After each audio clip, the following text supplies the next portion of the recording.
안녕하십니까. 호주 윤수영 변호사의 생생법률 만화입니다. 오늘은 항공기 사고 보상금에 대해서 말씀드리겠습니다.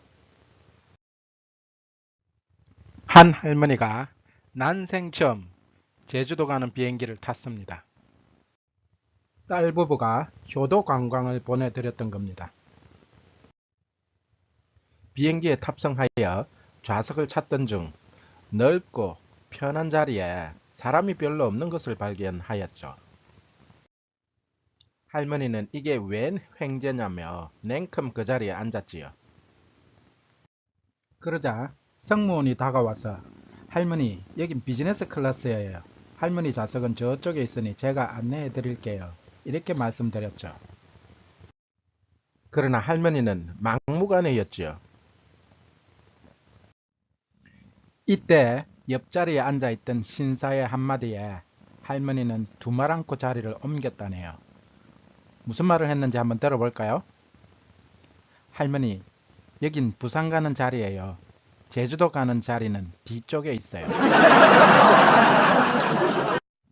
드디어 비행기는 이륙하였습니다. 여기서 한번 생각해 봅시다. 만일 비행 중에 이 항공기가 북한 김정은이 쏜 미사일에 맞아 격추되고 말았다면 할머니의 사망보상금은 얼마나 될까요?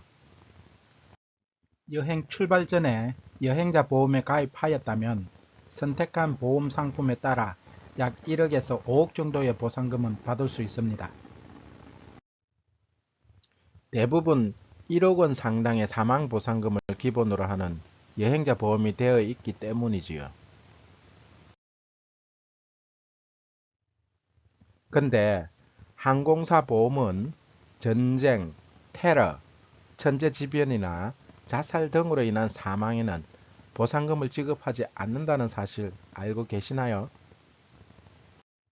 그래서 테러 행위로 인한 항공기 추락으로 사망한 사람들은 별도의 개인 보험을 들지 않았다면 항공사는 보상금 지급을 거절할 수 있답니다. 또한 만 1세 미만 유아나 90세 이상의 고령자는 가입 대상에서 제외된다고 하네요. 와르샤바 협약에 따르면 일반 사고로 항공기가 추락하여 사망하였을 경우 사고기 항공사의 배상금 규모는 약 2,500만 원밖에 되지 않아요. 그렇지만 조종사의 과실이나 정비 불량 등의 원인이 입증되면 이야기가 달라지지요. 또 항공사 스스로 책임을 인정할 수도 있지요. 이는 사고가 발생할 것을 인식하고도 운항한 경우에 해당되어 손해액을 모두 항공사가 지급하도록 규정하고 있기 때문에 피해액 전액을 보상받을 수 있어요. 지난 2002년 중국 국제항공 보잉 767-200기가 경남 김해에서 추락한 적이 있었습니다. 이때 사상자가 166명이나 발생했지요. 조사 결과 추락 사고의 원인은 조종사의 무리한 운행으로 밝혀졌습니다. 당연히 사고 원인이 항공사에 있다고 판결하였지요. 자국이 아닌 외국에서 항공기 사고가 발생하면 재판 관할급 문제가 발생할 소지가 있는데 다행히 중국 국제항공은 한국에 영업소가 있고 사고도 한국에서 발생하여 한국 법원에서 소송이 가능했던 것이죠. 또 2002년 중국 다롄에서 중국 북방항공공사의 항공기 6136편이 추락한 적이 있었습니다. 사망자 중에는 한국인 승객들이 다수 있었는데요.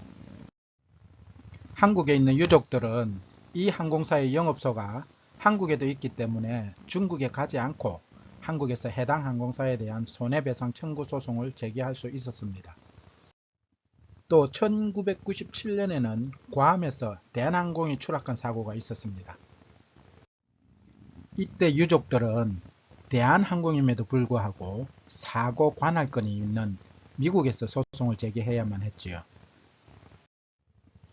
그러므로 같은 항공기에 탑승했던 사망자라고 하더라도 재판 관할 국가가 어디냐에 따라 배상 금액이 달라질 수 있습니다.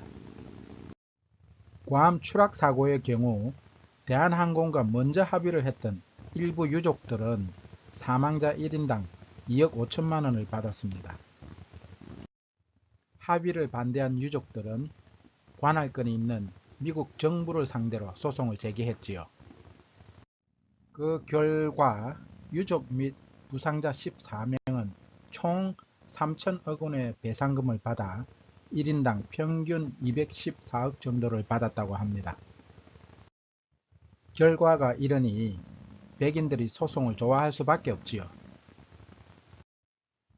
배상 금액을 산정할 때는 한국의 경우 사망자의 직업과 연령에 따라 수익의 손실분을 계산하고 유족의 위자료, 장례비 등을 감안하여 산정하지요. 그렇지만 미국이나 호주 같은 불문법 국가에서는 사망자에게 경제적 의존성이 있던 사람의 혜택 손실을 산정합니다. 이를테면 2002년 중국 국제항공 보잉 767 200기의 추락사고로 사망한 회사원 B씨의 경우 법원에서 2억 8천만 원의 보상금을 판결했지요. 이 금액은 월 평균 150만 원 급여를 60세까지의 예상 수입을 얻어 생계비 3분의 1을 공제한 일실 수익 총 1억 3천만 원과 위자료 1억 5천만 원을 더하여 배상금 2억 8천만 원으로 판결한 것입니다. 만일 B씨의 보상금 청구 소송이 호주에서 일어났다면 사망 전 B씨가 부양한 사람의 수에 따라 보상 금액이 달라집니다. 만일 2명의 18세 미만 자녀와 부인이 있고 여기에 노쇠한 부모님을 함께 모시고 있었다면 이들 모두 B씨의 사망으로 혜택 손실을 입기 때문에 모두 사망보상금을 청구할 수 있습니다. 결국 사망보상금에 대한 호주 법원의 판결 금액이 한국 법원보다 훨씬 많을 수밖에 없지요. 미국 법원에서 1인당 214억 판결을 내린 이유를 이제 알겠지요. 근데 이런 소송에 변호사비는 얼마나 들었을까요? 소송 기간이 약 2년 정도 되었다니 시간당 4,500불로 계산해 보시면 대략 짐작은 할 수 있을 것입니다. 이 내용이 유익하고 재미있었다면 구독 버튼을 꼭 눌러주세요.